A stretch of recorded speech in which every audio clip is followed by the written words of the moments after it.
सर्वेभ्यो नमः। देववाणी संस्कृतं यूट्यूब चलदृश्यं प्रति भवतां भवतीनां च हार्दं स्वागतम्। मित्रों, अष्टाध्यायी भाष्य प्रथमावृत्तिः चतुर्थः अध्यायः प्रथमः पादः कक्षा संख्या 24 को आज पढ़ेंगे।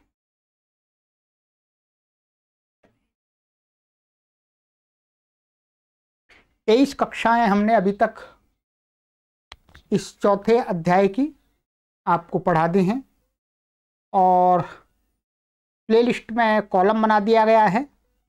चतुर्थोध्यायः प्रथमः पादः। ठीक है, चलिएगा पुस्तक को ओपन कर लीजिएगा। गत कक्षा में मैंने आपको ये सूत्र पढ़ाया था, एक सूत्र यूनिलुक। ठीक है, पूरी कक्षा में एक ही सूत्र हो पाया था। चलिएगा आज आगे के सूत्र पढ़ते हैं।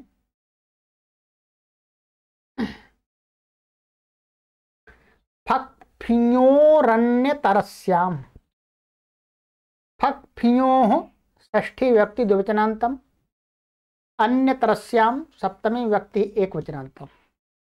समासः फक च फिय च फक फियौ तयोः फक फियोः इतरेत्तर योग द्वंद्वः। ये इतरेत्तर योग द्वंद्व समास हो गया। अनुवृत्ति है इसमें यूनिलुक अचि प्रागदीव्यतः न्या प्रातिपदिकात् प्रत्ययः। इन पदों की इसमें अनुवृत्ति आ रही है। चलिएगा अर्थः प्रागदीव्यतीये जादौ प्रत्यये विवक्षिते फक्फ्योर इव प्रत्ययोर विकल्पेन लुक् भवति। पूर्वेण नित्यं लुकि प्राप्ते विकल्प्यते। ठीक है, कह रहे हैं गुरुजी इसमें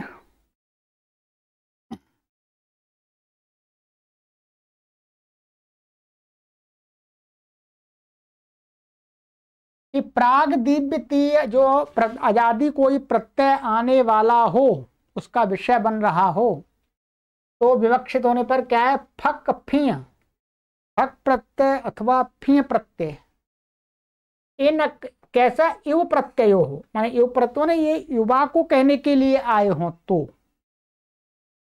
क्या है, युवा को कहने के लिए, तो युव प्रत्ययों का लुक विकल्प से लुक होता है, पक्ष में नहीं होता है। पूर्वेण नित्यम लुकी प्राप्ति, पूर्व सूत्र से यूनि लुक से नित्य ही लुक की प्राप्ति थी। विकल्प मैंने विकल्प कर दिया, एक बार लुक हो जाएगा, एक बार नहीं होगा। पक्का दिखा रहे हैं गार्गिया, ये लुक हो गया। गार्ग्यायणीया, यह लुक नहीं हुआ। वात्स्या वात्स्यायनीया, यहाँ ये लुक्का है, ये अलुक्का है। फिय का दिखा रहे हैं यास्किया है, यास्कायनीया। ठीक है, चलिएगा सिद्धि गुरुजी ने यहाँ पर परिशिष्ट में दिखा दिए हैं, यहाँ देख लेते हैं आराम से, कोई परेशानी नहीं है। आइए, गार्गिया, गर्ग शब्द से गार्ग पूर्ववत गोत्रापत्य में बनकर। ठीक है, गर्गस्य गोत्रापत्यम, ये पहले भी कई बार बनाया। गर्गादिभ्यो यही प्रत्यय होता है और गार्ग शब्द बन गया है ये गोत्र प्रत्यांत। अब हमें बनाना है युव प्रत्यय, माने युवा को कहने के लिए प्रत्यय लाना। तो नियम क्या था कि गोत्र प्रत्यांत से ही युवा को कहने के लिए प्रत्यय आता है। तो अब क्या है, पुनः गार्ग्य से युवापत्य में, माने गार्ग्यस्य गर्गस्य, हाँ वो गार्ग्यस्य युवापत्यम, गार्ग्यस्य युवापत्यम। तो युवापत्य में क्या हो जाता है, ये गार्ग्य शब्द यही प्रत्यांत है। क्या है, यही प्रत्यांत। तो यही प्रत्यांत से युवा प्रत्यय को कहने के लिए क्या होता है, यई योश्च। ये क्या है, यई और इय दो प्रत्यय, यई और इय, इन प्रत्ययांतों से युवा प्रत्यय को कहने के लिए फक प्रत्यय होता है इस सूत्र से, ठीक है, यई योश्च से। तो फक हो गया, फक होकर के गार गया, फक हो गया, ठीक है।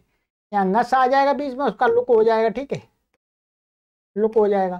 तो ये फक का चला गया, और फको हो जाएगा आय नहीं फटकचकाम प्रत्यादि नाम से आयन आदेश हो जाएगा, तो आयन बन जाएगा। तो और यस्यति जैसे अकार का लोप हो जाएगा गार्ग्य के, तो आयन आदि गार ज्ञान अणत्व हो जाएगा, अटक उपवांग नुम व्यवाय पी से अणत्व हो गया, तो क्या बन गया, गार ज्ञायन। ये युवापत्य में बन गया, ठीक है। अब युवापत्ति का प्रत्यय का हमको लुक करना है, फक और फिय का, तो फक का देख रहे हैं, फक का ही। अब युवा प्रत्ययांत गार्ग्याण से, गार्ग्याण शब्द से गार्ग्यायण से छात्रा। अब गार्ग्यायण माने गार्ग्याण जो उपसंज्ञक है उसके छात्रों को कहने के लिए प्रत्यय लाना है। तो ये कैसा है, वृद्ध संज्ञक है, वृद्धि साचा मादिस्त वृद्धम से इसकी वृद्ध संज्ञा है। तो इसलिए क्या है, वृद्धा छ से छ को ई है, तो आजादी प्रत्यय आने वाला है, तो आजादी प्रत्यय का विषय बन रहा है, इसलिए क्या हो गया, विकल्प करके फक का प्रत्यय का लुक हो गया इसका। तो आजादी प्रत्यय की विवक्षा की तो फक युग प्रत्यय का विकल्प से लुक हो गया, लुक इसका क्या हो गया, लुक हो गया फक का, तो प्रकृत सूत्र से हो गया।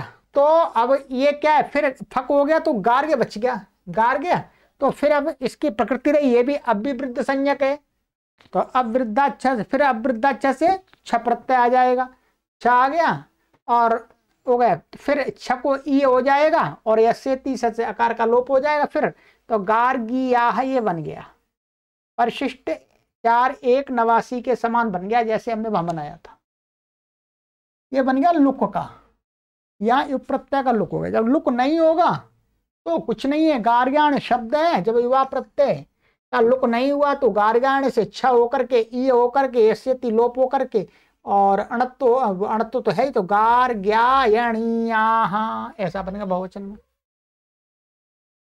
इसी प्रकार लुक पक्ष में वात्स्याः, बिल्कुल ये बिल्कुल वैसे वात्स्य,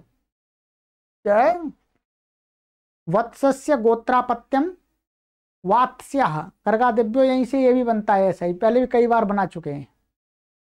तो फिर वात्स्यस्य अपत्यम युवा कहने के लिए फिर क्या आ जाएगा, फक आ जाएगा यहीं से, बिल्कुल वैसा ही बनेगा, बस वात्स्याः और वात्स्यायनीयाः। चलिए ये हो गया। अब आ जाइएगा यास्क का,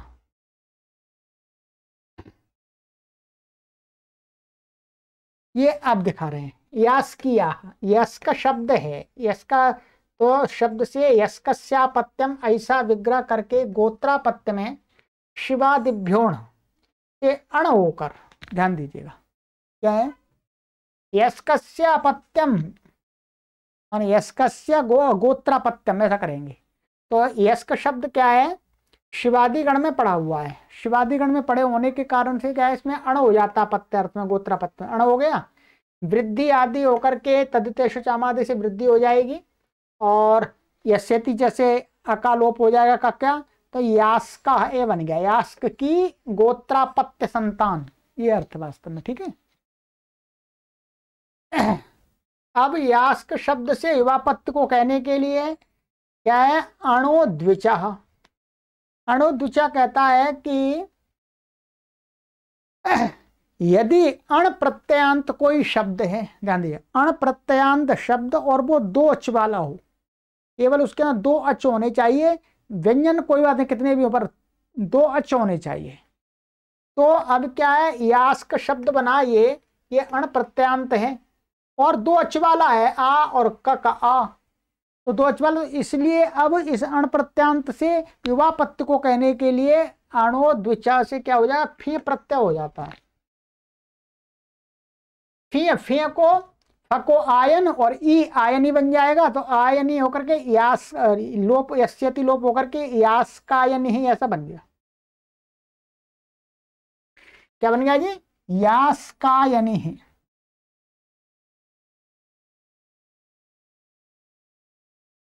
अब पुनः यास का यानी है छात्रा। अब ये तो युवा पत्त बन गया यास का यानी। अब यास का यानी है युवा छात्रा। इसको कहने के लिए वही यास वृद्ध संज्ञा का, तो वृद्धाच्छा से इच्छा की प्राप्ति है। ई आजादी प्रत्यय विषय बन रहा है, तो इस सूत्र से पहले यूनि लुक से नित्य लुक प्राप्त था, तो फक फियोर अंतरस्यम से विकल्प से होने लगा। तो लुक हो गया आजादी प्रत्यय विवक्षा की, सो प्रत्यय फिय का लुक हो गया। फक फियोर अन्यतस्याम से हो गया। पुनः क्या बन गया आपका? यास्क, माने अब फिय का लोक होता है, यास्क बच गया।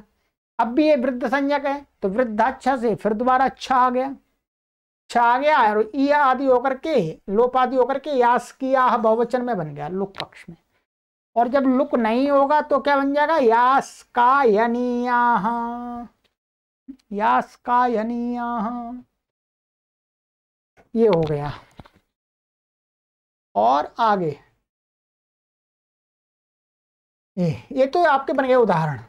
अब यहाँ गुरुजी ने, मैंने पहले बता दिया था कि गोत्र प्रत्यांतय से ही गोत्राद यून्य स्त्रियाम से के नियम से युव प्रत्यय की उत्पत्ति होती है। अतः सर्वत्र सिद्धि में पहले गोत्रापत्य दिखाया है, पुनः युवापत्य पश्चात अजादि प्रत्यय की विवक्षा। यही क्रम सर्वत्र है। ठीक है, यही क्रम है और क्या है। चलिएगा, तो ये आपका फक फियो रन तरस्याम ये भी आपका कंप्लीट हो गया। ठीक है, चलिए अब आ जाइएगा आगे। अब यहाँ पर हम एक आपको फिर दोबारा एक वो दिखा देते हैं, क्योंकि ये बात चलेगी आगे कि किसकी युवा संज्ञा होती है, किसकी गोत्र संज्ञा होती है, और क्या ये किसकी संज्ञाएं हैं, इनके बारे में मोटा मोटा जान लीजिएगा। पहले जहाँ बता दिया है, फिर बता रहा हूँ, फिर बताएंगे ऐसे जब सूत्र आएंगे तब।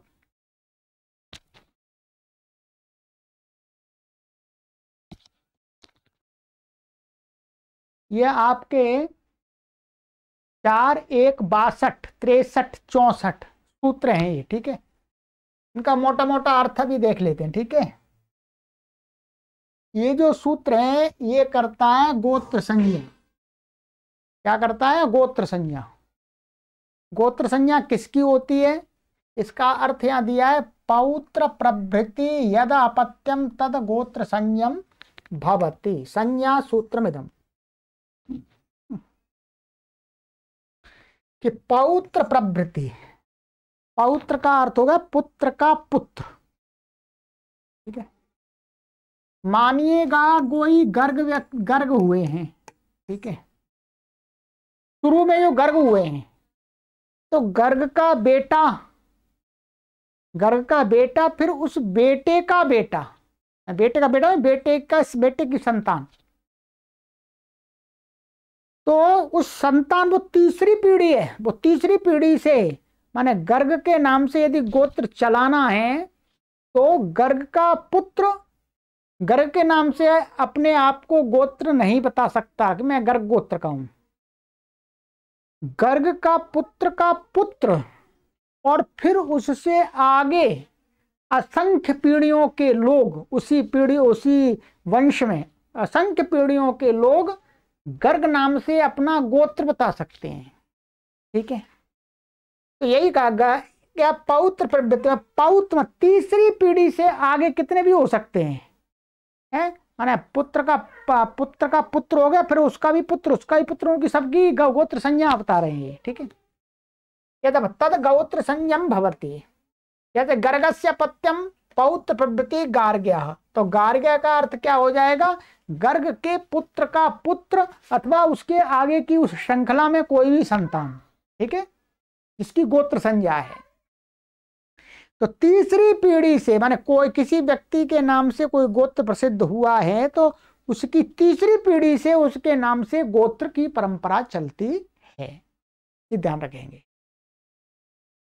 आइएगा अब कहते हैं युवा संज्ञा। युवा संज्ञा को भी देख लीजिएगा, ये आगे इसी प्रकार के अभी सूत्र आएंगे, कुछ आ भी गए हैं। जीवति तु वंश्ये युवा, ठीक है। कह रहे हैं वंश्य मन पित्रादौ जीवते सति पौत्र प्रभृतेर यदपत्यम चतुर्थादारभ्य तद युव संयम भवति। पूर्वसूत्रात् यद पौत्र प्रभृति अनुवर्तते तदत्र षष्ठ्या विपरिणम्यते तेन चतुर्थ्यात् आरभ्य युवा संज्ञा भवति। ठीक है, ये समझिएगा। मानिएगा कह रहे वंश, वंश का अर्थ वंश्य, वंश नहीं वंश्य, वंश का अर्थ होता है संतान, माने संतान परंपरा, जो संतति परंपरा कह सकते, संतति परंपरा को ही कहते हैं वंश। तो कह रहे हैं वंश्य, वंश माने वंश में होने वाले, पित्रादौ, पित्रादौ का अर्थ होगा पिता, भाई, चाचा, ताऊ, बाबा, ये सारे पित्रादौ में आते हैं। बाबा अर्थात बाबा, बाबा का अलग वो आगे की पीढ़ी में जाकर के होगा, मूल शब्द है, मूल जो नाम है उससे नहीं। तो कहते हैं पित्रादौ जीवती, मानिएगा गर्ग है, हमें आगे चलें, गर्ग है और फिर गर्ग का पुत्र है, फिर उसका भी पुत्र है, फिर उसका भी पुत्र है। हम इतनी पीढ़ी ले लेते हैं, हम 4 पीढ़ी ले लिए, 1 2 3 4, ध्यान दीजिएगा। तो कह रहे हैं युवा संज्ञा किसकी होती है? कहते हैं गर्ग कोई प्रसिद्ध व्यक्ति हुए हैं, कोई गर्ग ऋषि हुए मानिएगा, उनके नाम से गोत्र चला। तो कहते हैं कि जो युवा संज्ञा होगी, गोत्र संज्ञा तो यहां से आरंभ हो जाती है तीसरे से, ये दूसरा हो गया और ये पहला हो गया और ये हो गया तीसरा और ये हो गया चौथा। तो गोत्र संज्ञा तो यहां से आरंभ हो जाती है तीसरे से। और कह रहे हैं कि उसी गोत्र संज्ञा का अपवाद है युवा संज्ञा, कि यदि इस परंपरा में ये क्या हो गया, ये पौत्र हो गया, ये वाला पुत्र, माने तीसरी पीढ़ी वाला जो पुत्र होता है उसको पौत्र बोलते हैं। तो कहते हैं कि यदि ये है पौत्र, इसका पुत्र ये हो गया चौथा पीढ़ी मान लीजिएगा, ये चौथी पीढ़ी, मानिएगा इसकी भी गोत्र संज्ञा प्राप्त है और इसकी भी प्राप्त है। तो कह रहे हैं कि यदि इस पुत्र का ये पिता जीवित है, ध्यान दीजिए, क्या ये पिता जीवित है, तो इस वाली जो चौथी पीढ़ी है इसकी क्या है, गोत्र संज्ञा नहीं होगी, इसकी होगी युवा संज्ञा। ठीक है, मानिएगा अब इस चौथे का भी संतान आ गई, 5वीं। अब क्या है, ये इसमें ये 5वीं संतान है पुत्र, इसका यदि ये पिता जीवित हैं तो उसकी क्या हो जाएगी, 5वीं संतान की गोत्र संज्ञा नहीं होगी, युवा संज्ञा होगी। ठीक है, अब आ जाइएगा, अब गुरुजी के शब्दों में देख लेते हैं, यहाँ थोड़ा तो आपको समझ में आ जाएगा।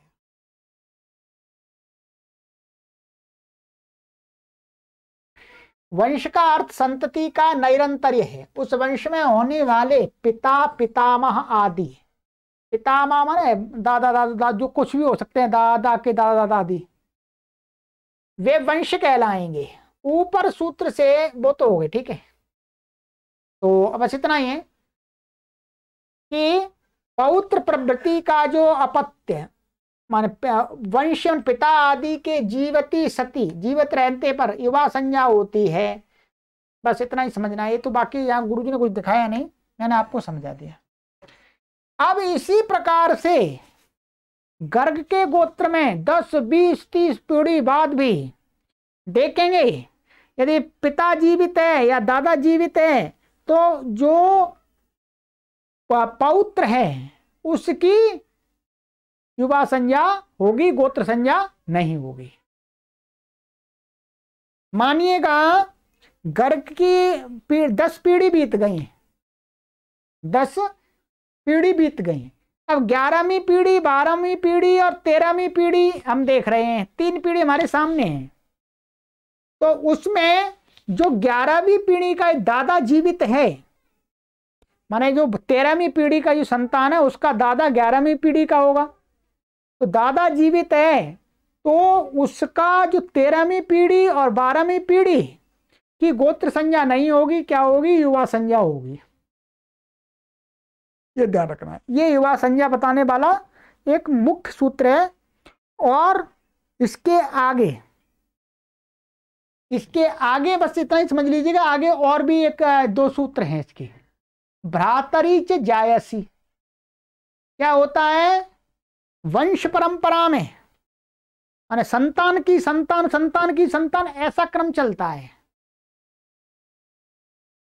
मानिएगा मैं और मेरे पिताजी और मेरे बाबा और मेरा भाई, तो भाई मेरे वंश में नहीं आएगा।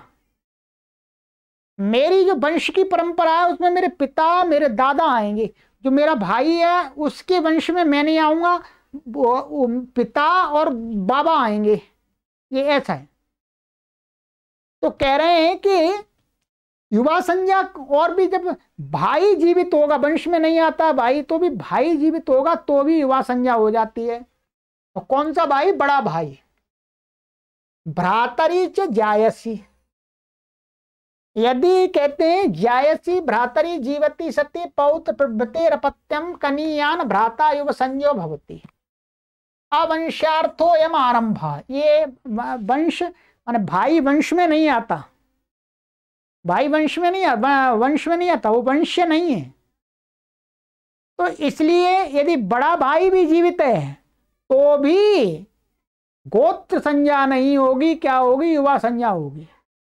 मानिएगा मेरे पिताजी जीवित नहीं है, मेरे दादा भी जीवित नहीं है, परंतु मेरा बड़ा भाई जीवित है, तो मेरी क्या होगी? युवा संज्ञा। और जो मेरा बड़ा भाई है उसकी हो जाएगी गोत्र संज्ञा, और जो छोटा भाई है उसकी होगी युवा संज्ञा। ध्यान रखेंगे, ठीक है।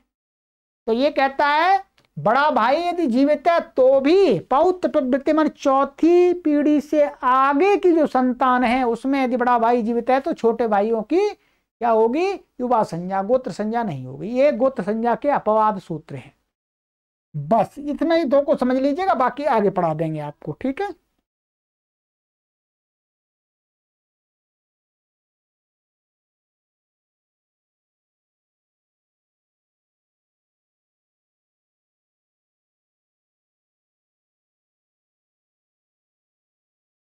चलिएगा, अब हमारा मुख्य प्रकरण चालू हो गया है, ठीक है।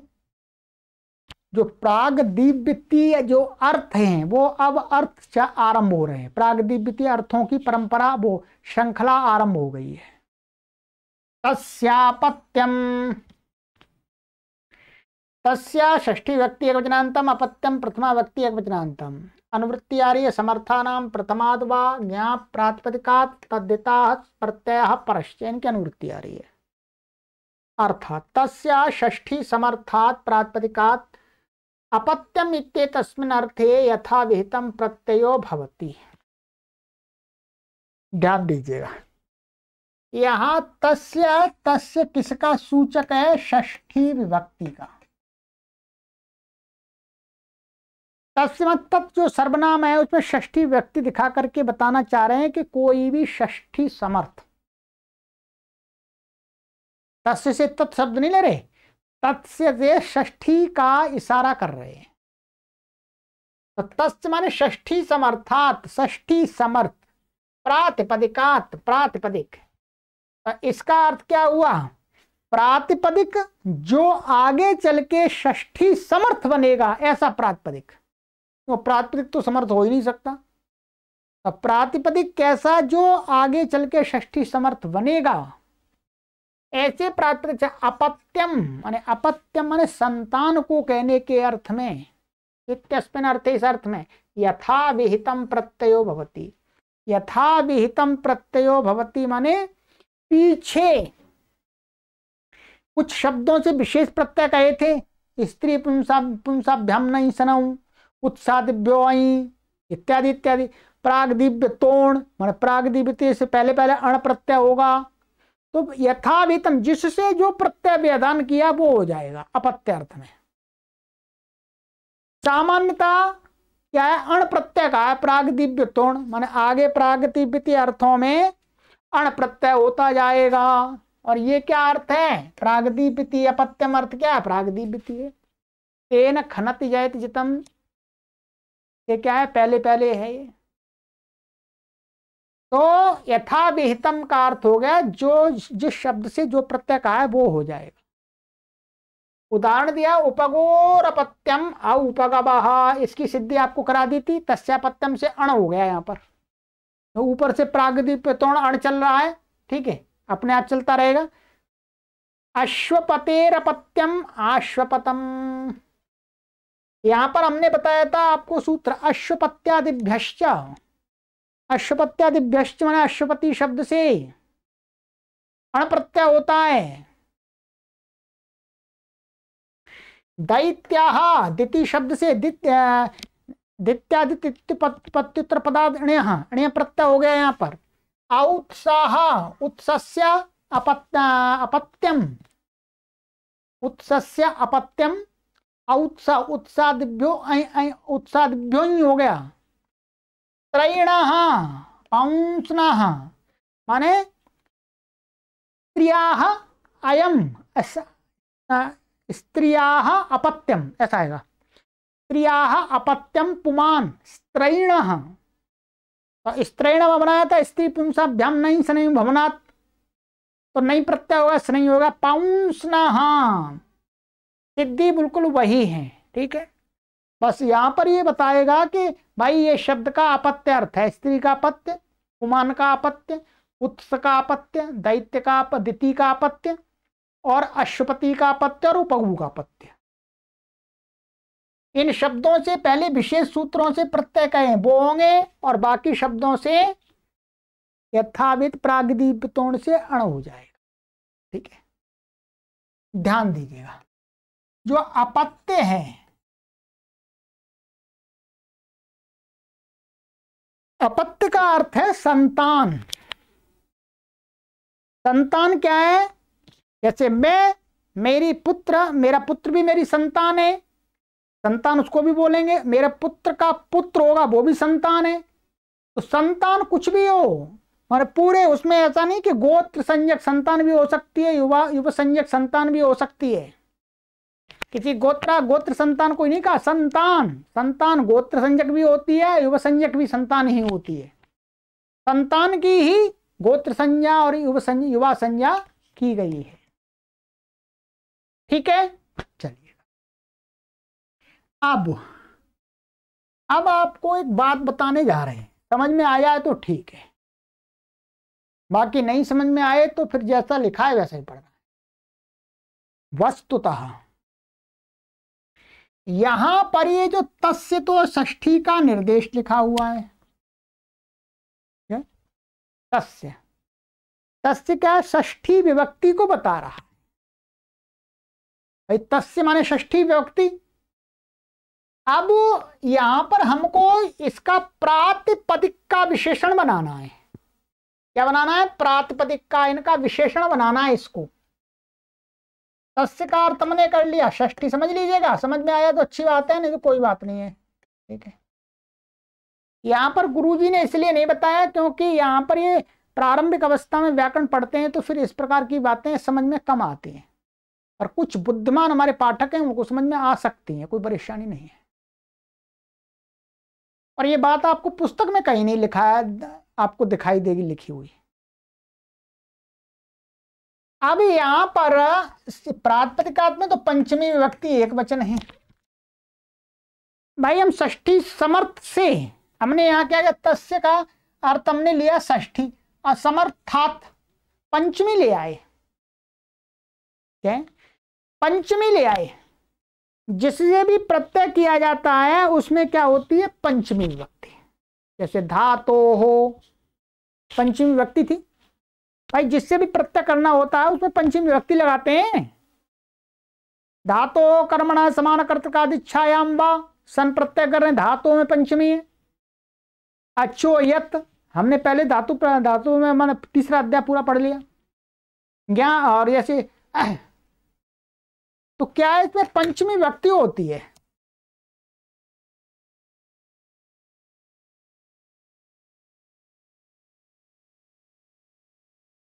तो यहां पर वस्तुतः क्या होनी चाहिए थी, पंचमी विभक्ति। क्या होनी चाहिए, पंचमी विभक्ति, एक वचन होना चाहिए। अब यहां लिखा हुआ है षष्ठी, तो षष्ठी ये तो ठीक है, ये षष्ठी व्यक्ति का रूप बनता है, परंतु षष्ठी व्यक्ति का रूप बना करके महर्षि पाणिनि षष्ठ्यंत दूसरे प्रातिपदिक को बता रहे हैं।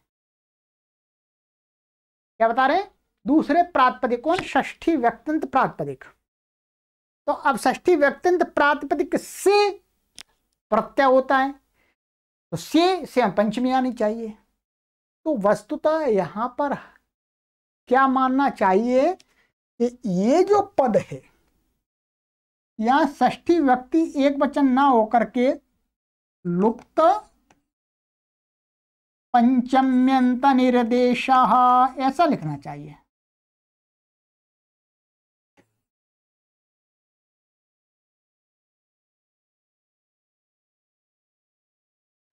क्या है, महर्षि पाणिनि तस्य, ये क्या है, षष्ठी व्यक्ति को इशारा करने के लिए रूप बना लिया।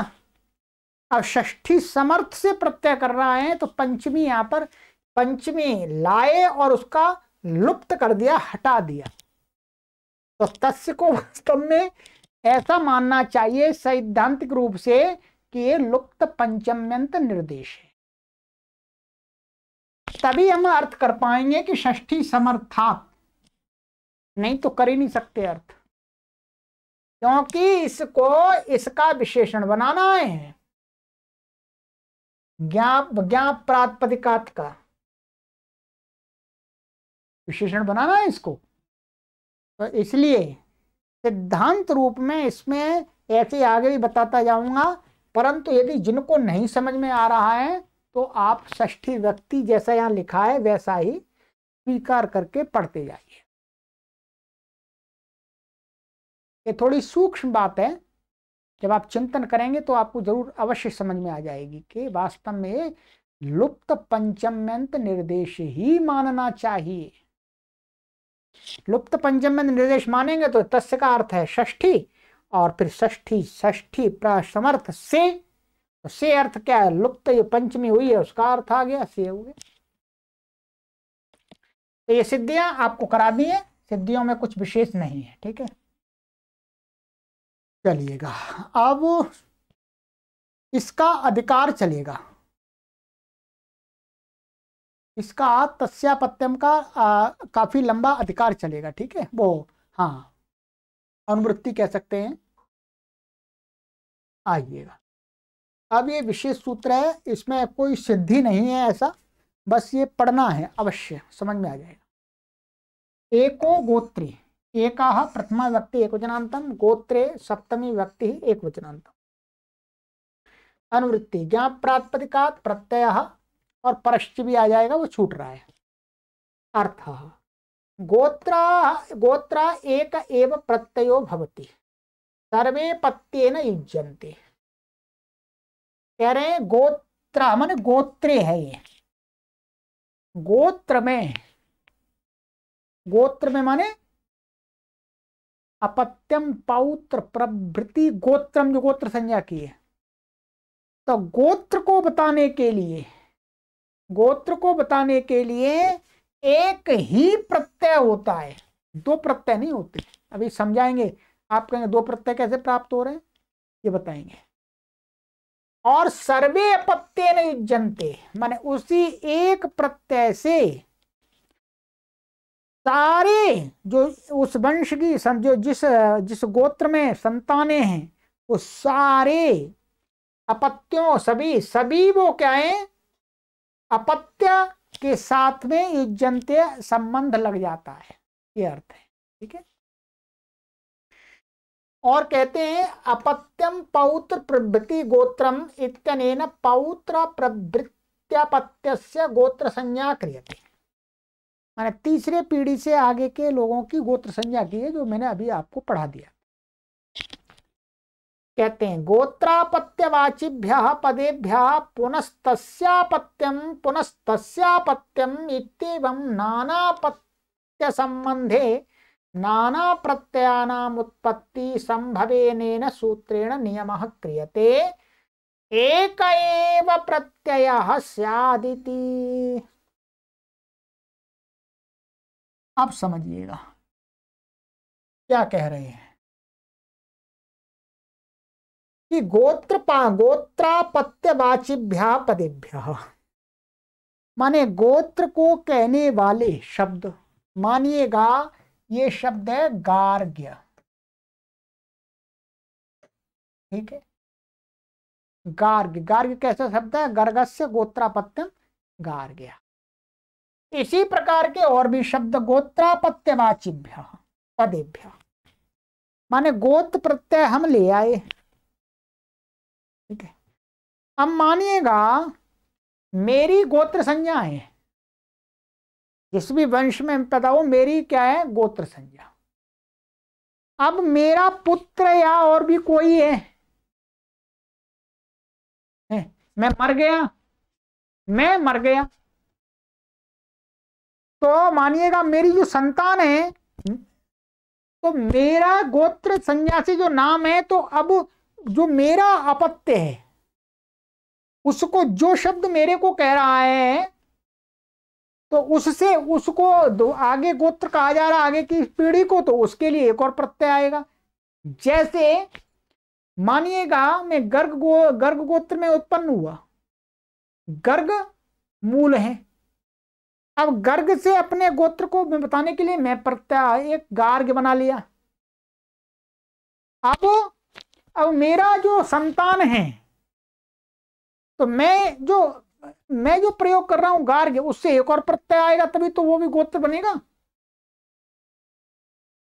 उसीलिए कह रहे हैं कि गोत्रापत्यवाचिभ्य पदेभ्य पुनः तस्यापत्यम, माने फिर उसका अपत्य, पुनः तस्यापत्यम फिर उसका भी पुत्र संतान, इत्येवं इस प्रकार से नानापत्य संबंधे, माने अनेक अपत्य अनेक संतानों का क्रमशः संबंध होने पर नाना प्रत्ययानाम उत्पत्ति संभवे।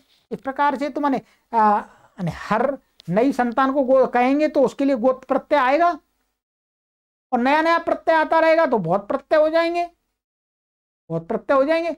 तो कहते हैं नाना प्रत्ययानाम उत्पत्ति, माने नाना संतान है, भिन्न भिन्न संतान है, तो उनके लिए भिन्न भिन्न गोत्रापत्य को कहने के लिए प्रत्यय भी आने लगेंगे। तो ऐसा उत्पत्ति संभव होने पर अनेन सूत्रेण नियमाकृत, इस सूत्र से नियम किया जा रहा है कि भाई ये तो अव्यवस्था बन जाएगी। यदि 100 पीढ़ी बाद कोई व्यक्ति होगा तो उसको तो 100 प्रत्यय लाने पड़ेंगे कहने के लिए। 1000 पीढ़ी हो गई तो ये उस शब्द से 1000 प्रत्यय लाने पड़ेंगे। कितना बड़ा शब्द बन जाएगा, पूरी रामायण बन जाएगी। नाम हो गया कि रामायण हो गई पूरी। तो ये अव्यवस्था प्राप्त हो रही, तो नियम बना रहे हैं कि क्या नियम बना दिया सूत्र से? एकाह एव प्रत्ययः स्यात् इति। किसी भी संतान को गोत्र संज्ञा से कहना है तो चाहे कितनी भी क्रम में आगे चली गई हो, एक ही प्रत्यय होगा। 2 प्रत्यय, 3 प्रत्यय, 4 प्रत्यय नहीं होंगे जी। ये तो नियम कर दिया, एक ही प्रत्यय होगा। स एव च सर्वाणि पौत्र प्रभृत्यपत्यानि अविधास्यतीति भावः। वह एक ही प्रत्यय पौत्र प्रवृत्ति से, मैं पौत्र से लेकर के आगे जिन जिन की गोत्र संज्ञा होगी उन सब को कह देगा। अभिधास्यति माने कहेगा, इति भावा, ये भाव है। अब यहां कह रहे हैं कि ये तो ठीक है जी, एक प्रत्यय होगा, पर प्रत्यय होगा कौन से शब्द से? प्रत्यय कौन से शब्द से होगा? अर्थात गर्ग, गर्ग है, गर्ग का पुत्र हो गया है, फिर गर्ग का पुत्र हो गया, फिर उसका ही पुत्र का पुत्र हो गया।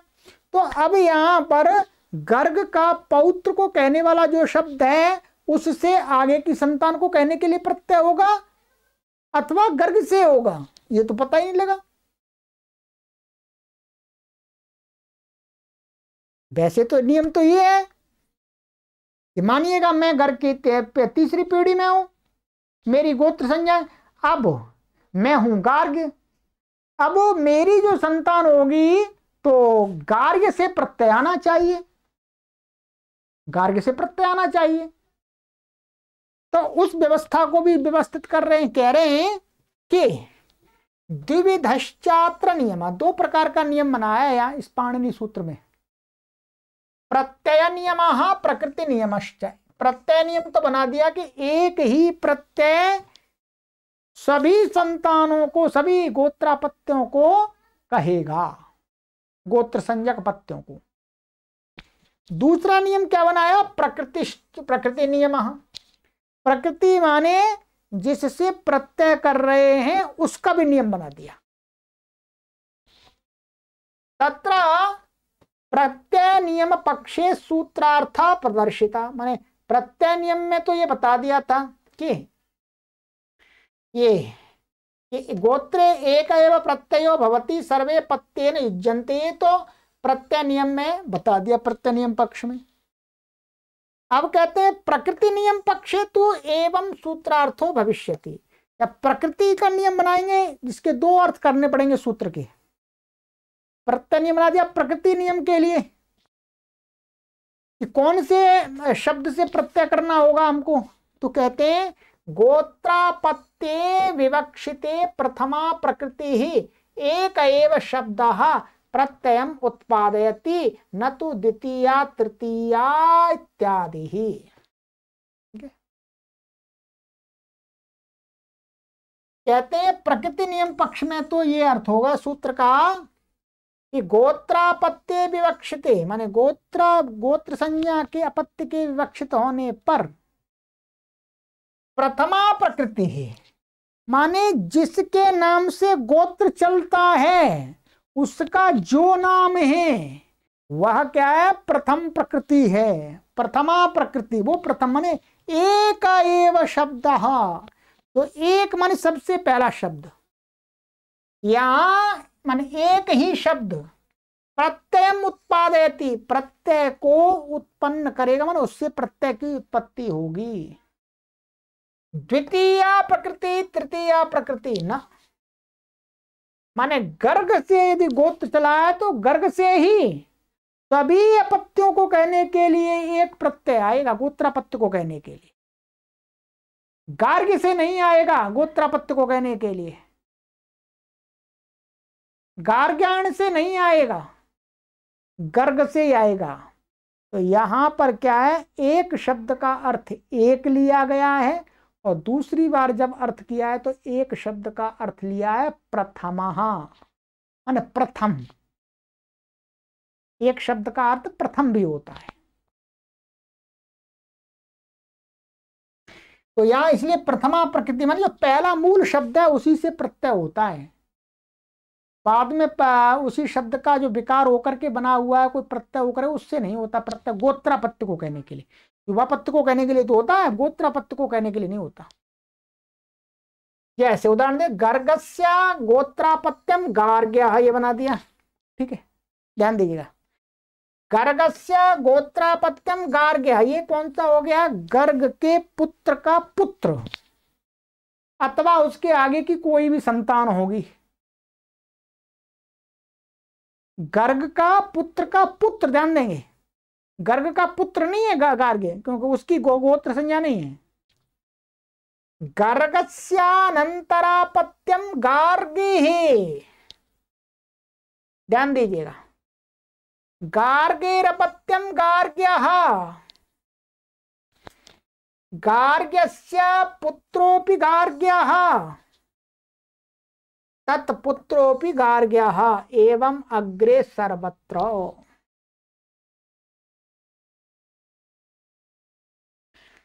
कि गर्गस्य अनंतरापत्यम गार्गी ही, गर्ग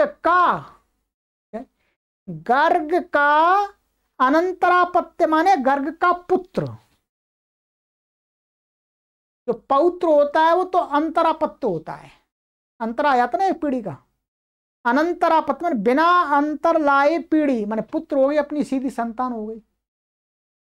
तो कह रहे हैं गर्गस्य अनंतरापत्यम, उसको तो गार्गी बनता है, क्योंकि गोत्रापत्य को गर्गादि, गर्ग शब्द से यही प्रत्यय होता है। तो जब गोत्र गर्ग के पुत्र को कहना होगा तो आता ईय से अपत्य अर्थ में ईय प्रत्यय होता है, तो वो तो बनता है गार्गी ही, माने गर्ग की जो संतान उसको गार्गी ही बोलते हैं। अब दिया गार्गेर अपत्यम गार्ग्य, यहां ये दिखा रहे हैं वास्तव में अर्थ ऐसा।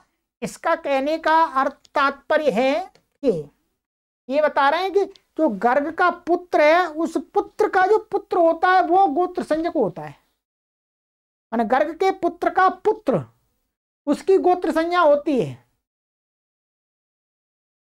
तो यहां पर गार्ग्या में गार्गी से प्रत्यय नहीं आएगा, ध्यान देंगे, गर्ग से ही प्रत्यय आएगा, मूल शब्द से ही आएगा। ये तो द्वितीय प्रकृति हो गई, ये तो गर्ग शब्द से द्वितीय प्रकृति हो गई। अब गार्ग मान गोत्र को बताना है तो मूल जो शब्द है गर्ग, उसी से प्रत्यय होगा। ये दिखा रहे हैं केवल वैसे कि गर्ग के पुत्र को गार्गी बोलते हैं। अब गार्गी का जो पुत्र होगा वो होगा गार्ग्य। तो जो प्रत्यय की उत्पत्ति होगी वो गर्ग से होगी, गार्गी से नहीं होगी। मूल प्रकृति क्या है, प्रथम शब्द क्या है, गर्ग। गार्ग्यस्य, अब देखिए यहां गार्ग्यस्य पुत्रोपि गार्ग्य, माने गार्ग्य का पुत्र भी क्या है, गार्ग्य हो जाएगा, माने चौथी पीढ़ी। तत्पुत्रोपि गार्ग्य, पांचवी पीढ़ी, वो भी गार्ग्य हो जाएगा। एवं अग्रे सर्वत्र, माने एक ही प्रत्यय से आगे की गोत्र संज्ञक संतानों को कहा जाएगा। माने ऐसा नहीं कि और प्रत्यय नई नई आगे बढ़ती जाएंगे तो प्रत्यय भी और अनेक बढ़ते जाएंगे, ऐसा नहीं होगा। प्रथम प्रकृति से ही प्रत्यय होगा और एक ही प्रत्यय होगा गोत्र को कहने के लिए। बस सरल है, इतना तो आपको आराम से समझ में आना चाहिए। ठीक है, बाकी यहां पर गुरुजी ने हिंदी लिख दी है, वो मैंने आपको समझा दी है।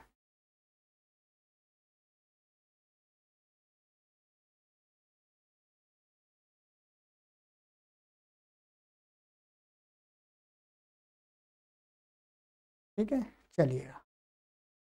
तो ये सूत्र हो गया हमारा, इसमें कोई सिद्धि नहीं है। आइएगा, चलिए आगे और पढ़ लेते हैं, ये सरल ही है। ये हमारी सूत्र संख्या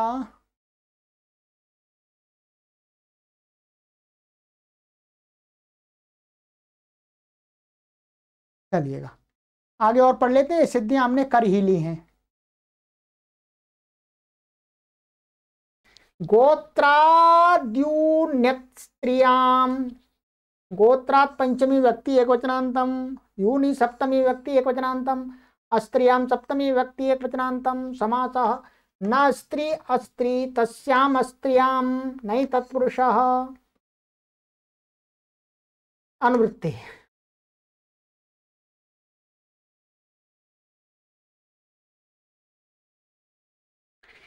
ज्ञाप प्रातिपदिकात् प्रत्ययः।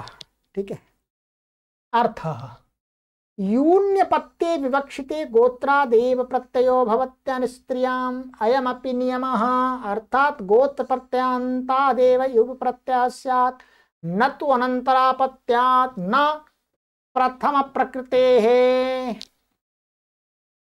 कहते हैं कि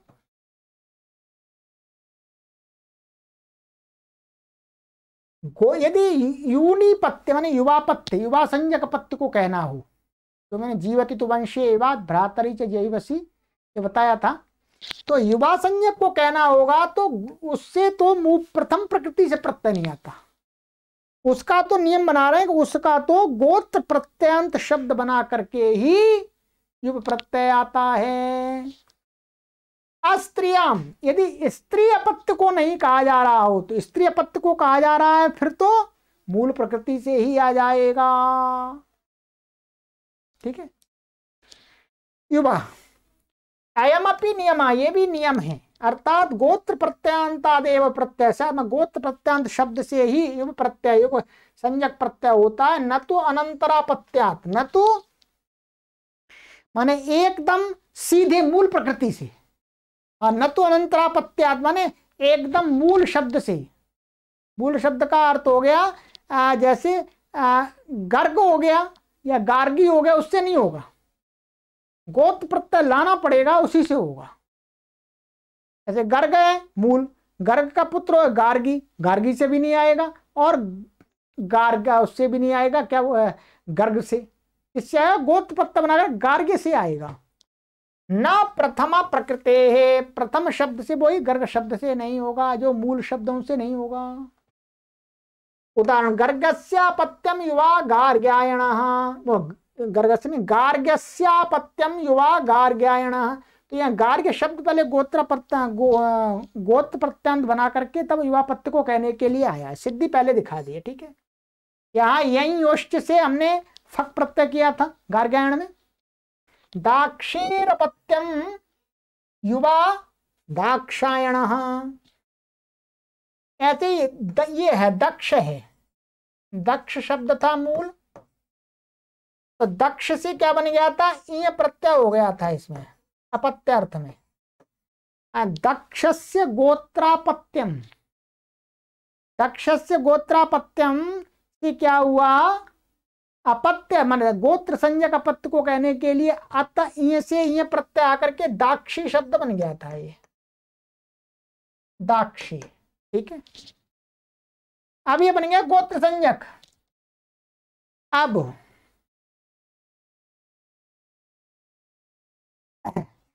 इसको युवापत्य बनाना है, तो अब दाक्षे अपत्यम युवा, तो दाक्षायण, तो यहां पर भी क्या है, यंयोश्च सूत्र से क्या हो जाएगा, फक प्रत्यय होगा, यंयोश्च से क्या हो जाएगा, फक प्रत्यय। ये सूत्र हमने लिखिएगा, ये आगे आगे आ ही रहा है ये सूत्र, जैसे दक्षस्य अपत्यम दाक्षी प्लाक्षी आदि इसी सूत्र से होगा। ठीक है। तो ये चले, एक मिनट, ये सूत्र देख लीजिएगा। यहाँ पर यंयोश्च मैंने आपको अभी बताया था, फिर मैं दिखा देता हूं आपको।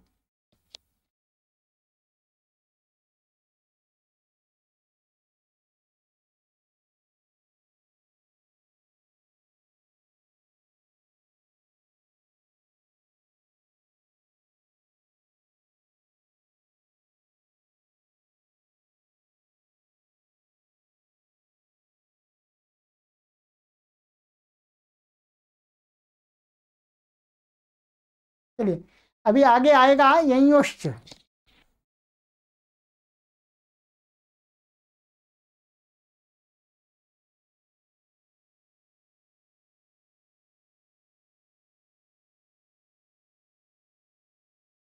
यहां पर ये हमने देखा था। ठीक है।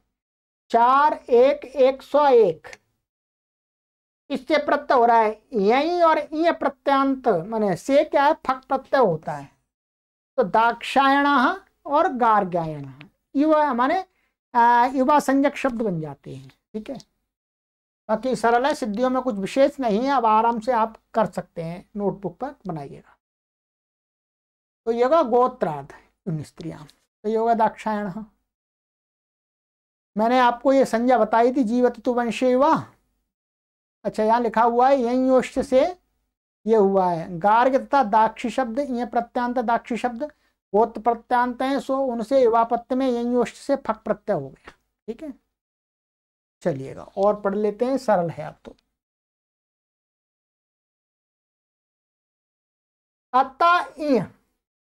अतः पंचमी व्यक्ति एकवचनांतम, इय प्रथमा व्यक्ति एकवचनांतम अनुवृत्ति, तस्यापत्यम तद्धिता ज्ञान प्रातिपदिकात् प्रत्यय परश्च, अकारांतात् प्रातिपदिकात् षष्ठी समर्थात् अपत्यम इत्येतस्मिन् अर्थे इय प्रत्ययो भवति। कहते हैं ह्रस्व अकारांत कोई भी प्रातिपदिक होगा षष्ठी समर्थ और अपत्य को कहना हो, ध्यान रखिएगा, चाहे गोत्रापत्य हो चाहे हो युवापत्य, कोई भी अपत्य हो, अपत्य मात्र कह रहे हैं, तो उससे क्या होगा, उससे होगा ईय प्रत्यय। दक्षस्यापत्यम दाक्षी, क्या है, दक्षस्यापत्यम दाक्षी, क्या बन गया ये, दक्ष का अपत्य मान दक्ष की संतान, दक्ष का पुत्र भी दाक्षी, और दक्ष का गोत्रापत्य को कहेंगे तो भी दाक्षी बनेगा, तो भी दाक्षी बनेगा यहां पर, ठीक है। हाँ, युवापत्य को कहेंगे तो दाक्षायण बन गया। ऐसे प्लाक्षी, प्लक्षस्य अपत्यम प्लाक्षी, और दशरथस्य अपत्यम दाशरथी, दाशरथी यही बनता, ध्यान रखेंगे। इसी सूत्र से यह प्रत्यय होता है, दशरथ की संतान, दशरथ की संतान राम, तो दशरथ की संतान को क्या कहा जाए, दाशरथी। तो ये तो अपत्य है, गोत्रापत्य माने लव कुश को कहेंगे दशरथ, तो वो भी दाशरथी है, ठीक है। तो दाशरथी राम के लिए प्रसिद्ध है। तो ये क्या, अपत्य मात्र, चाहे एकदम अंतरापत्य हो, चाहे अनंतरापत्य संतान हो, कोई भी संतान हो, उसमें यदि ह्रस्वकारांत प्रातिपदिक है तो उसको ईय प्रत्यय होता है। हाँ, कोई अपवाद सूत्र है, अपवाद सूत्र से कोई अन्य प्रत्यय का विधान है तो फिर वो होगा। तो सिद्धियों में कुछ भी नहीं है, ये प्रत्यय स्थिति से सब जगह लोप हो जाएगा और ई जुड़ जाएगा और वृद्धि हो जाएगी तद्देशु चामादेश से सब जगह। अब देखिएगा आगे कह रहे हैं, यहां से देखिए, ये सब आगे के सूत्र तस्यापत्यम के अपवाद हैं, ध्यान दीजिएगा। तस्यापत्यम ने क्या प्रत्यय कर दिया था, तस्यापत्यम ने कर दिया था कि अपत्य अर्थ में हर प्रातिपदिक से अण प्रत्यय होता है, मैंने यथावित किसी अण और कुछ शब्दों से पहले प्रत्यय कह दिए वो प्रत्यय होते। अब ये अपवाद बनाए जा रहे हैं आगे कि भाई ह्रस्वकारांत प्रातिपदिक है तो उससे अपत्य अर्थ में ये प्रत्यय होता, अण प्रत्यय नहीं होता है, ठीक है। तो ये बना दे, दाशरथी रामचंद्र। अब देखिएगा, यही बात मैंने आपको बताई, वही गुरुजी ने लिखी है। इस विशेष है, इस अपत्याधिकार में जिस सूत्र में सामान्य रूप से प्रत्यय का विधान किया हो, अर्थात यह न कहा हो कि अनंतरापत्य में या गोत्रापत्य में अथवा युवापत्य में प्रत्यय हो, वहां वह प्रत्यय सामान्य करके सभी अपत्यों में, यानी गोत्रापत्य में, अनंतरापत्य में, युवापत्य में हुआ करेगा। जैसे प्रकृत सूत्र से ये प्रत्यय सभी अपत्यों को कहने में होता है, चाहे वो गोत्रापत्य हो, चाहे युवापत्य हो, चाहे हो वो अनंतरापत्य। हाँ, जिसमें विशेष कहेंगे ये गोत्र में ही होता है फिर गोत्र में होगा, जिसमें विशेष कहेंगे युवा में ही होगा तो युवा में होगा, युवा में तो गोत्र से ही होता है, गोत्र से यदि होता है तो युवा में ही होता है। बाकी सामान्य में कुछ कहा नहीं है तो वो तीनों प्रकार की संतानों को कहने के लिए होगा। चलिए ये हो गया।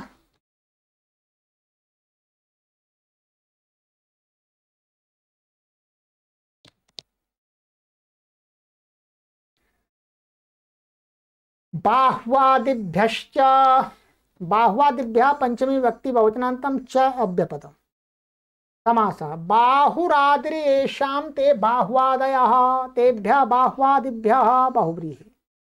बाहु शब्द है आदि में जिन शब्दों के, वो हैं बाह्वादि शब्द, सरल है, बहुव्रीहि समास होगा।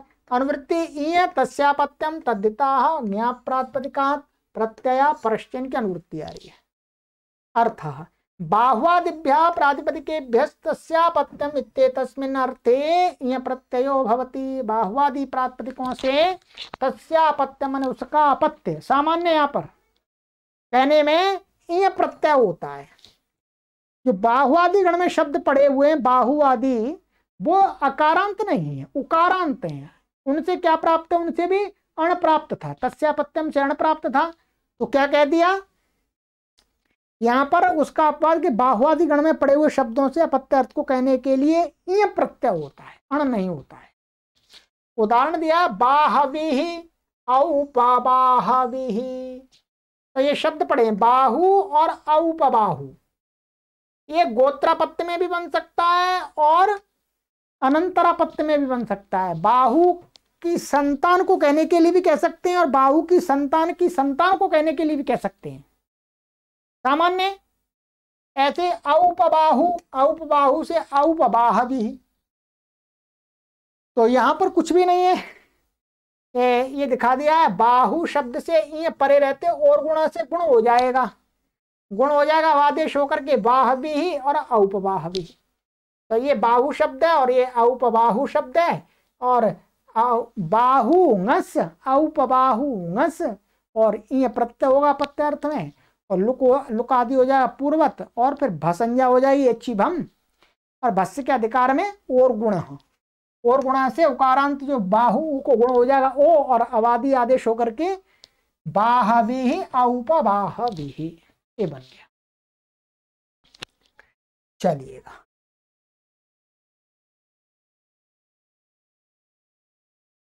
चलिए इतना ही पढ़ते हैं, आगे कक्षा में पढ़ेंगे। अब बड़ी कक्षा हो रही है, सरल है, अब कोई परेशानी नहीं, अब ऐसे ही पढ़ते जाएंगे। अब 20 अगली कक्षा में कम से कम मैं आपको 15 से 20 सूत्र पढ़ाऊंगा।